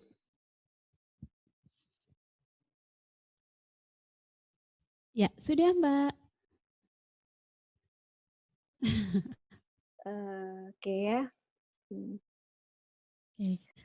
Nah, kalau yang saya beri garis merah ini ya, kita pakai datanya untuk menghitung kapasitas produksi gitu ya. Kapasitas produksi karena apa? Karena kita harus menyesuaikan ya antara yang kita inginkan dengan kemampuan gitu ya, dengan apa yang kita punya gitu. Jangan sampai nanti ya udah hajar aja gitu. Kalau misalnya mau omsetnya naik, ya udah hajar aja gitu kan. Dibanyakin orang yang datang ke situ, chefnya nggak nutut gitu, chefnya nggak bisa produksi gitu. Itu berabe juga buat kita kan. Nanti akhirnya orang-orang akan keluar gitu, akan kecewa gitu ya. Nah ini juga sama seperti itu. Oke, jadi dari sini ya yang penjelasan tambahan itu ya tentang value-nya gitu ya atau diferensiasinya gitu kan. Masakan enak, porsi kenyang, tidak mahal dan halal gitu lah. Terus alasannya berurutannya ini kalau kita lihat teman-teman kalau di Simply Marketing dia kriteria dan hierarki ya. Jadi bagaimana si Kimbab menggali feedback gitu ya dari konsumennya, apa sih kenapa sih kok memilih Kirin gitu kan, dari 4 ini urutin dong kayak gitu. Nah ternyata yang paling banyak adalah karena enak, harganya terjangkau gitu. Terus lalu kenapa orang yang sudah beli terus dia jadi udah datang nggak jadi closing gitu kan? Karena ternyata tidak ada teman, jauh gitu kan, sudah tutup dan seperti itu. Nah, permasalahannya adalah bukan permasalahan ya. Dia bilang bahwa omsetnya ya turun 50% dari normalnya ya di sekitar awal 2019. Nah, kemudian dia berasumsi ya kan, kalau dia bilang spekulasi ya, dia berasumsi ya bahwa ini terjadi karena ada satu mall yang buka di Malang waktu itu, Transmart gitu ya, sehingga dia mikirnya oke, semua orang pasti ke sana, udah nggak ada beli lagi ke Kirin gitu. Lalu yang kedua mahasiswa pada balik gitu, pada balik kampung, jadi nggak ada mahasiswa yang yang stay di Malang, sehingga dia nggak ada yang beli gitu ya. Lalu yang ketiga, asumsi dia, karena dia sudah berhenti dari aplikasi ojol, sehingga dia nggak punya lagi pasukan distribusi. Ya, keluar lagi. Oke, ditunggu ya. Walaupun terputus-putus, tapi untuk penjelasannya cukup jelas kan ya teman-teman? Jelas, Mbak. Jelas ya. Jelas, Mbak. Jelas.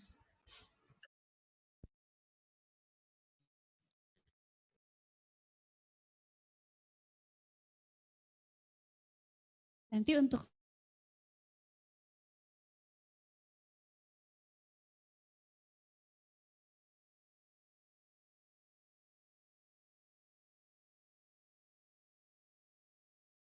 juga setelah materi ya. Karena saya mau teman-teman bisa langsung nanya gitu ya, karena sebenarnya saya lebih suka bahas studi kasus ini itu ya tatap muka gitu, tatap muka langsung, karena kita bisa langsung diskusi gitu.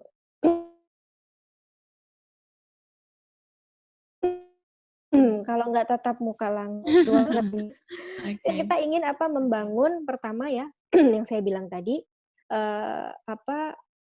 siapa yang tanya tadi? Jadi bagaimana penerapan memasukkan angka-angka itu ke rumusan 5 ways gitu ya. Nah, saya tekankan ya, yang pertama, saya tadi sempat singgung juga bahwa kita jangan serta-merta ya langsung kemudian kita sudah dapat angka gitu ya, misalnya, oke, ada 16.000 followers di Instagram gitu kan. Terus jumlah pengunjungnya sekian, berarti konversinya sekian. Kemudian dia naik, dia turun 50%, kemudian dia pengen naik 2 kali lipat, berarti harusnya dikali sekian. Saya pernah bilang tadi di bahwa kalau kita cuman memasukkan angka seperti itu dalam rumusan 5 ways, ya yang ada jadinya kita bingung gitu. Kita akan berpotensi salah menentukan strategi. Kenapa? Karena kita sebetulnya belum mengerti. Sebenarnya ini ada problemnya ini di mana dari 5 tahapan itu. Nah, itu kita akan bedah di sini. Makanya kemarin saya sempat suggest untuk belajar itu ya, framework problem solving. Teman-teman sudah belajar ya mungkin ya. Sudah nyimak, kalau belum nanti disimak lagi bahwa bagaimana kadang sebuah masalah itu belum tentu masalah gitu. Jadi kadang gini, Mbak, omsetnya turun.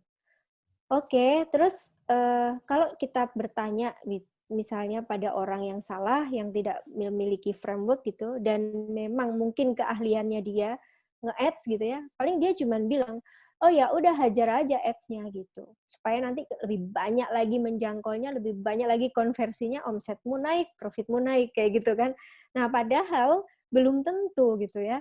Nah, sekarang kasusnya ini seperti dikirim kimbab. Saya ingin tanya, dari teman-teman melihat data, melihat ceritanya, melihat fotonya gitu ya, kira-kira permasalahan kirim kimbab ini ada di poin apa? Lead-nya kah? Conversion rate-nya? Repeat? Atau average? Atau memang sudah marginnya? Yuk, unmute, silakan. Oke, silakan 1, 2, 3. teman-teman. Oke. Atau dari hasil mengerjakan tugas teman-teman kemarin, kira-kira iya, problemsnya itu ada di mana sih sebetulnya gitu? Coba, siapa yang mau jawab? Silakan. Iya, silakan. Silakan Badan. Ya, mungkin dari saya ya, dari data yang saya dapat, saya menyimpulkan beberapa analisa ya Mbak. Iya. Sih pertama dari value-nya, sebenarnya value yang dia tawarkan kan masakannya enak, porsi kenyang, harga tidak mahal. Berarti ada di level mana? Mereka kan itu sudah sesuai dengan alasan membuat konsumen itu tetap beli, tapi Tron itu dia tuh nawarkannya harganya tidak mahal, tapi dia selalu melakukan promonya itu atau menawarkan menu paketnya itu harganya ya harga paketan yang 76.500, sedangkan yang terlaris kan sekitar 30 ribuan. Itu mungkin. Berarti sama problemnya ada di tingkatan mana kalau dari 5 poin? Mungkin nilai konversi transaksinya ya, transaksi per bulan atau nilai konversi? Yang mana? Antara nilai konversi sama transaksi. Oke, nilai konversi sama transaksi karena alasannya tadi ya? Iya. Oke, yang lain ada yang lain? Atau dari yang lain? Saya Mbak. Ya, silakan. Mas Zul. Kalau dari saya dari lead-nya Mbak. Lead-nya, kenapa? Iya, jadi dari mulai tempat parkir, masuknya aja kemarin untuk lihat di video itu susah gitu. Oke. Terus padat juga, terus bisa jadi menentukan untuk payment-nya ya Mbak ya. Untuk payment-nya kenapa Mas? Iya kan untuk zaman sekarang itu rata-rata orang itu cashless ya, jadi malas untuk recehan kembalian. Cuma karena kemarin di data, kayaknya datanya juga berbeda deh Mbak. Soalnya kemarin chef-nya itu kerja 8 jam, di sini 4 jam. Oh iya, 4 jam memang harusnya. Iya, kemarin 8 jam. 2 shift. Jadi agak bingung datanya juga gitu. Terus nggak ada data mengenai payment-nya seperti apa. Jadi mungkin delete sih Mbak, kalau kata saya. Delete, karena ada payment-nya. Bukan, berarti jadi poin yang parkir, kemudahan parkiran orang. sama kemudahan pembayaran katanya Mbak. Kalau kemudahan pembayaran tadi, kalau dari penjelasan saya di awal, dia masuknya di mana kira-kira? Konversi ya? Ya, maaf. Ya, di situ. Ya. Oke, ada lagi yang lain? Yang lain? Siapa tadi? Mas Robi, silahkan. Saya ingin tahu teman-teman. Ya. Nah, kalau versi saya Mbak Cindy, kebetulan saya asli Malang dan pernah mampir ke Kirin Kimbab langsung. Oh ya, alhamdulillah. Oke, setahu saya kalau dari data ini, menurut saya yang pertama adalah gimana Mbak? Konsumen ya. Oh iya. Pernah jadi konsumennya? Oh iya, pernah jadi konsumen. Kebetulan waktu itu Mm-mm. saya pernah jadi wartawan dan pernah liputan ke sana. Jadi pernah ketemu sama Mbak Oh, Rinanya. Oh, iya, iya, iya, iya. Bagus, bagus. Ya, jadi Lanjut. kalau menurut saya itu yang pertama lead sih kalau dilihat dari ini angka rata-rata pengunjung setiap harinya kan sekelas Kirin Kimbap dengan jumlah kursi 80, tapi rata-ratanya sekitar 80. Dia adalah restoran yang sudah cukup lama. Jadi menurut saya lead-nya bisa diperbanyak.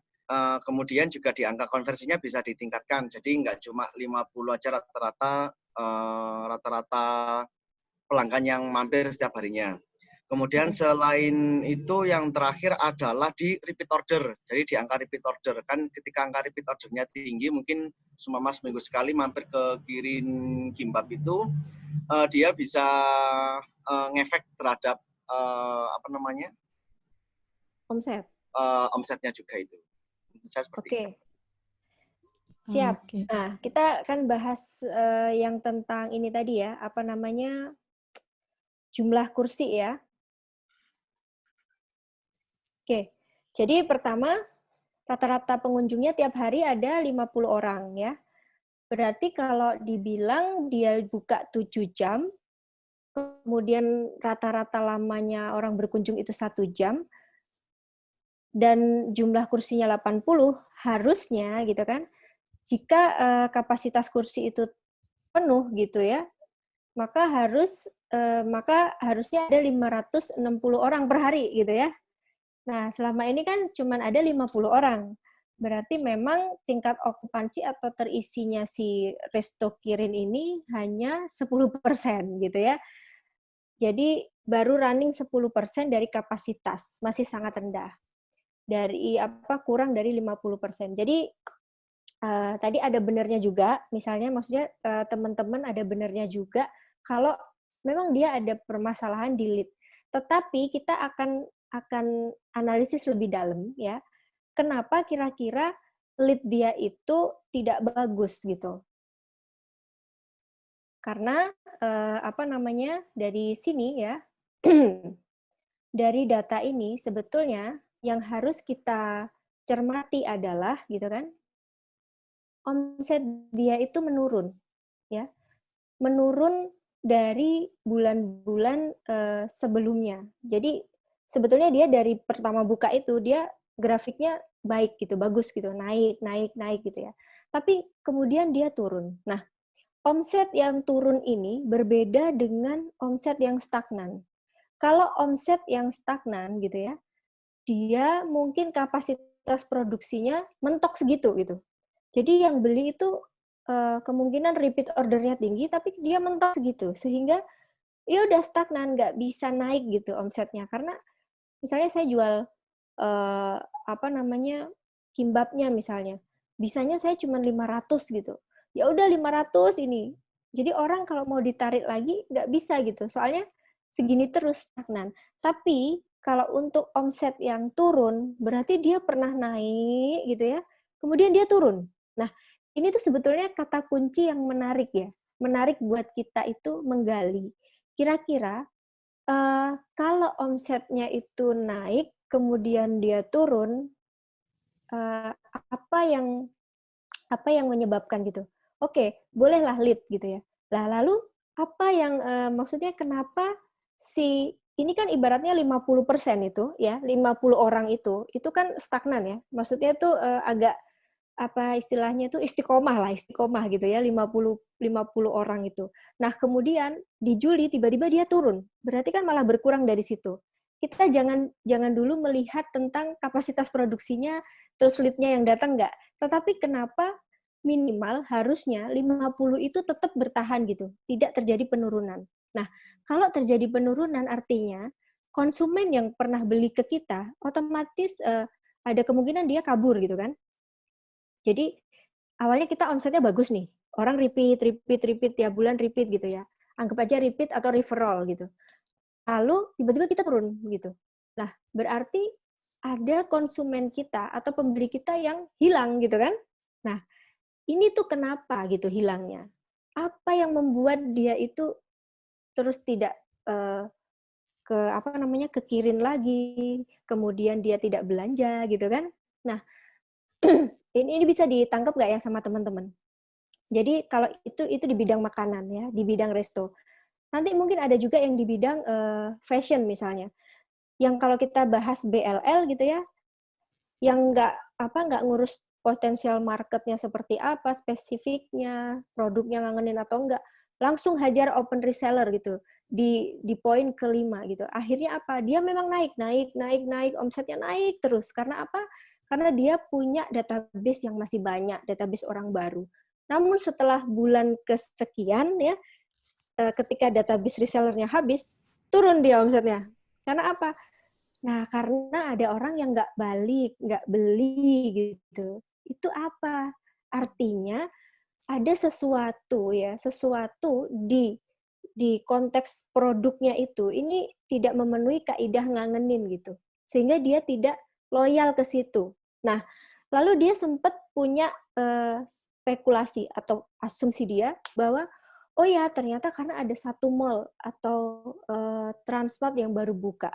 Oh, terus kalau ada satu mall atau ada satu mall baru yang buka gitu ya, kemudian anggapannya mereka nggak mau mereka nggak mau beli lagi ke kirin gitu, mereka maunya jajannya di sana gitu. Nah, berarti intinya apa? Intinya ketika mereka berpaling gitu ya, berpindah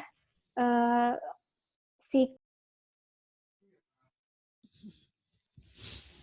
Iya, terputus. Tunggu ya.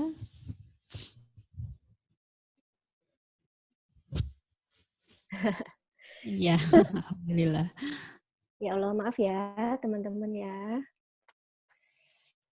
Semoga ini nilai pahalanya tinggi ya teman-teman ini. Amin. Bersabar menyimak di tengah jaringan yang naik turun gitu. Nah, saya lanjutkan ya. Intinya apa? Kalau ada satu mall buka gitu misalnya. Oke Mbak, karena ada satu mall buka, jadi kayaknya pelanggan saya itu semua lari ke mall gitu. Dan mereka pengen jajan ke sana. Nah, berarti makin jelas gitu kan, bahwa si kirin tidak bisa melakukan ikatan emosional gitu terhadap konsumennya. Sehingga konsumennya berpaling, berpindah gitu. Karena ya, kalau kita punya produk yang memang cetar gitu ya, ngangenin, terus punya apa namanya tempat lah khusus di hati kita gitu, kita pasti akan kembali gitu, nggak akan mudah tergoda dengan tempat lain. Nah, ini juga yang harus kita perhitungkan ya saat kita membuat sebuah bisnis ya, bahwa selain direct competitor gitu, kita harus mempertimbangkan yang namanya indirect competitor gitu. Bahwa kalau kita saya punya restoran Korea yang nggak setiap hari gitu loh, konsumen kita itu makanannya Korea gitu. Dan saingan kita itu yang nggak hanya makanan Korea, tapi makanan-makanan yang lain gitu kan, yang memberikan solusi yang sama. Misalnya, oke lah, cuman tadi kan enak harganya murah ya, kalau lagi saya bosen, ya saya cari yang lain, enak harga murah, kayak gitu ya. Jadi, yang perlu kita garis bawahi itu sebetulnya ada di kata-kata omsetnya turun gitu loh. Karena selama bertahun-tahun dia aman gitu. Tapi kenapa tiba-tiba turun gitu ya. Begitu pula saat dia mengasumsikan bahwa ketika dia keluar dari aplikasi ojol ya, tidak mau pembelanjaannya. Itu juga bisa disebabkan kenapa? Karena ya di ojol itu ya ada kemudahan ya yang jelas, ada promo-promo gitu, sehingga ketika itu dilepas gitu kan, si orang ini nggak loyal dan dia berpaling gitu. Ya itu tadi ya, dia ngeras itu si konteks kontennya si produk ini kayak gitu ya, sehingga dia memutuskan ya udahlah enggak juga gitu. Nah, lalu saya juga punya catatan ya di sini yang menarik, bilang kalau followers di Instagram gitu ya, engagement-nya bagus, sekali posting minimal 100 gitu ya. Nah, saat itu dia bilang, dia menganggap gitu ya, ini tuh sudah menjadi lead. Padahal ini masih sebuah traffic gitu ya, bukan lead. Lead itu kalau memang dia sudah masuk ya, misalnya Kirin punya program apa, terus call to action-nya kemana gitu ya, ke WA kah, ke webnya dia kah, misalnya reservasi atau dia pesan apa gitu ya.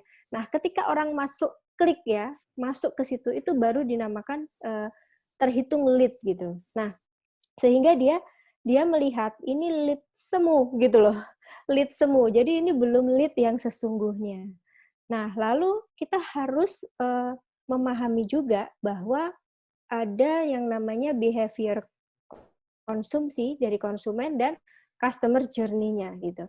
Kalau si Kirin ini punya outlet gitu ya, punya outlet masakan Korea gitu ya. Kemudian kita kan nggak bisa men-stalking tuh follower kita tuh ada di mana sih gitu. Jadi kita nggak bisa anggap kalau mereka itu traffic buat kita, potensial lead buat kita. Karena apa? Misalnya saya suka dengan kontennya Kirin gitu ya, tapi saya ada di Surabaya.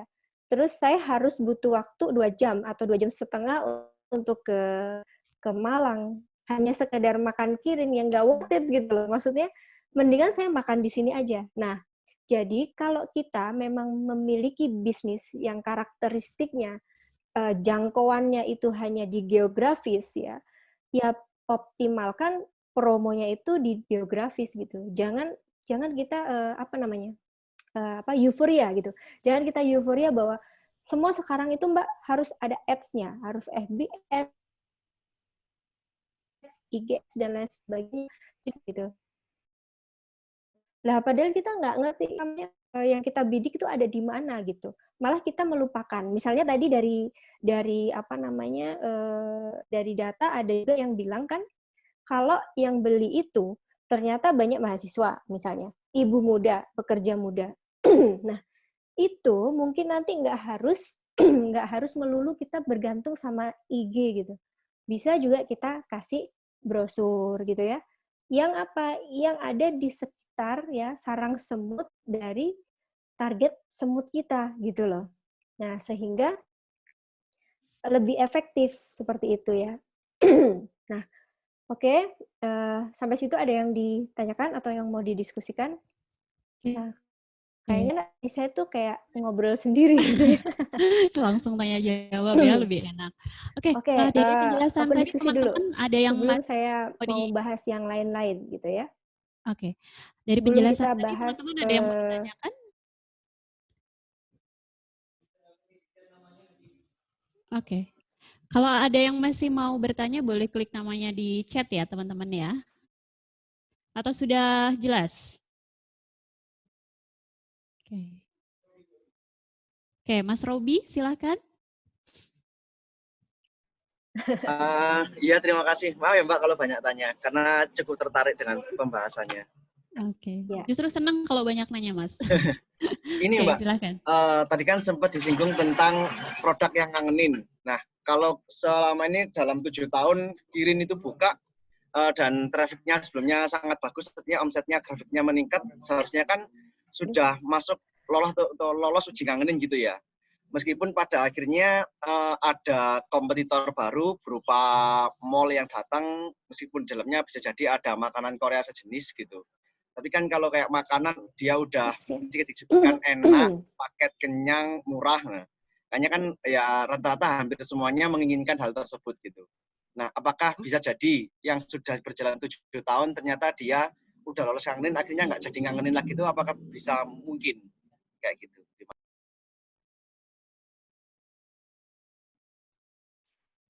Mas Robi, maaf, tadi Mas terputus. Robi. Saya nggak ngerti, saya nggak putus tadi, saya putus. Oh iya. Diulang ya, lagi ya. Sekarang jelas nggak Mbak? Jelas. Oh iya, saya ulangi ya Mbak. Tadi kan sempat disinggung terhadap Kirin itu yang tentang ini produk yang ngangenin. Tapi kan Kirin sendiri kan sebuah resto yang udah berjalan kurang lebih lama gitu ya, dan selama ini grafik omsetnya tuh baik, maksudnya terus meningkat. Otomatis kan seharusnya dia itu sudah bisa dianggap sebagai produk yang lolos uji ngangenin gitu.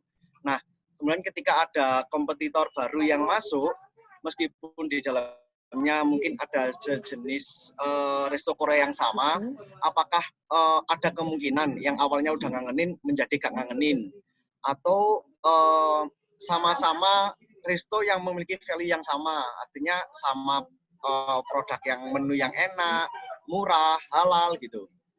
Kemudian dia berpindah tempat, nah terus butuh ini apa ya, butuh emotional benefit apa lagi supaya untuk menjaga customer itu bisa loyal. Oke, bagus banget pertanyaannya. Jadi memang ini udah buka selama 7 tahun, tapi kok bisa ya Mbak sampai muncul istilah, waduh produknya nggak ngangenin gitu, padahal kemarin grafiknya sempat stabil gitu. Nah, pertama, bisa jadi ya, tadi itu, karena dulu dia kan pioner.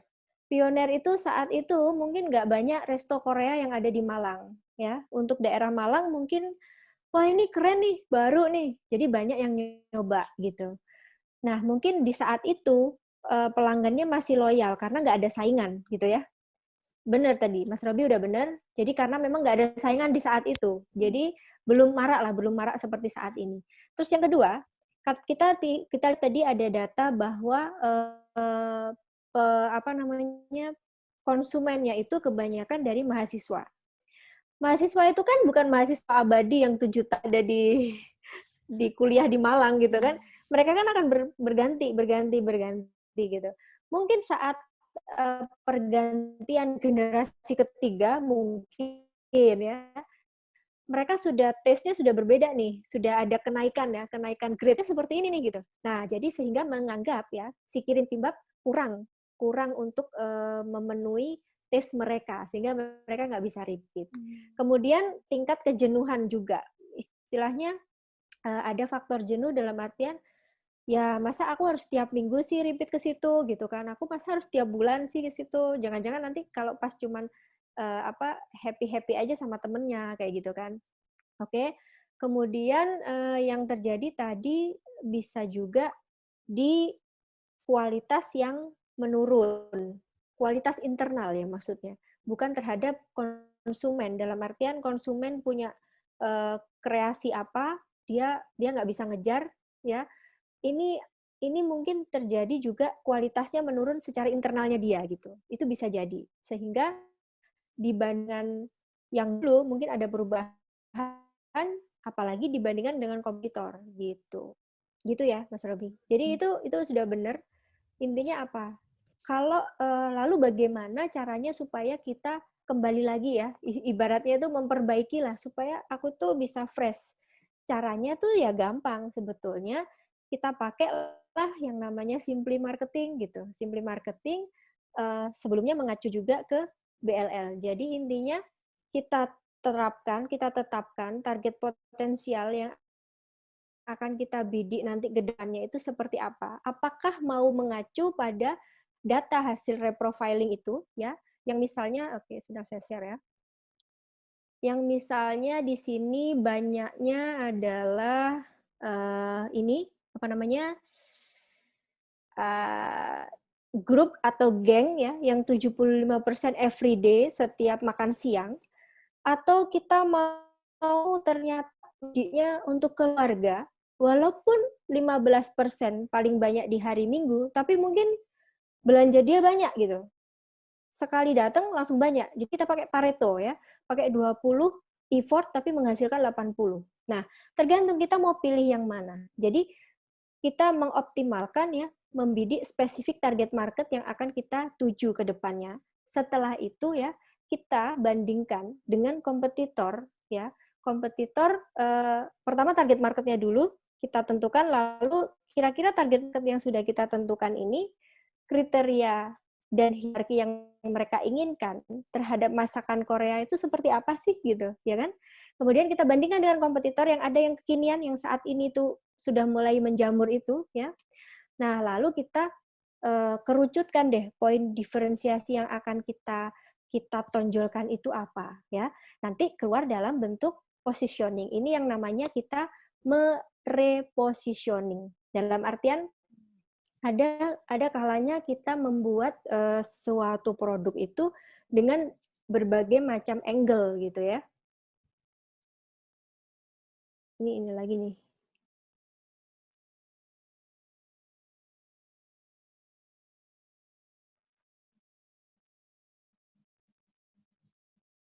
Nyambung nggak, Mbak?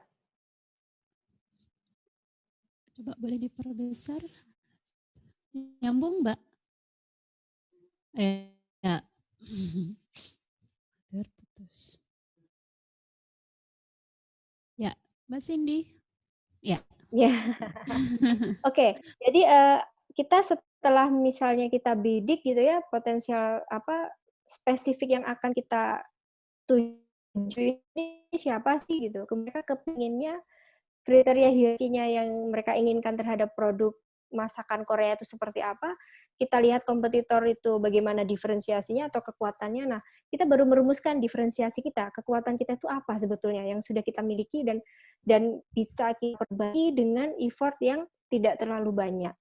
Nah, dari situ kita rumuskan positioning yang baru gitu. Itu yang dinamakan repositioning. Dalam artian kita membuat sebuah positioning baru gitu, bahwa mungkin ya kemarin kan kalau di di Kirin Kimbap itu orang kan nggak ngerti Kirin Kimbap itu sebetulnya apa sih gitu. Nah, harusnya minimal ada keterangan Korean halal food. Itu kalau sudah ada Korean halal food-nya itu setelah dia ganti pasca pembahasan studi kasus ini gitu ya. Jadi sebelum ada studi kasus ini itu nggak ada tulisan itu gitu. Nah, baru setelah itu dikasih misalnya Korean halal food. Nah, kita beri nanti ada kata kuncinya, maksudnya ada positioning-nya. Apa gitu ya, positioning apa gitu yang membuat dia itu different gitu selain halalnya gitu. Mungkin Korean food rasa Jawa kan nggak ngerti juga gitu ya. Kalau ternyata memang konsumennya itu banyak lidahnya Jawa gitu, nggak sekedar enak, tapi dia ngerti gitu rasa-rasanya kayak gitu kan. Nah, itu seperti itu. Jadi caranya nanti kalau misalnya dia ingin memperbaiki bisa seperti itu. Kemudian bisa juga dia apa namanya? Oke. Ada lagi Mas Robi?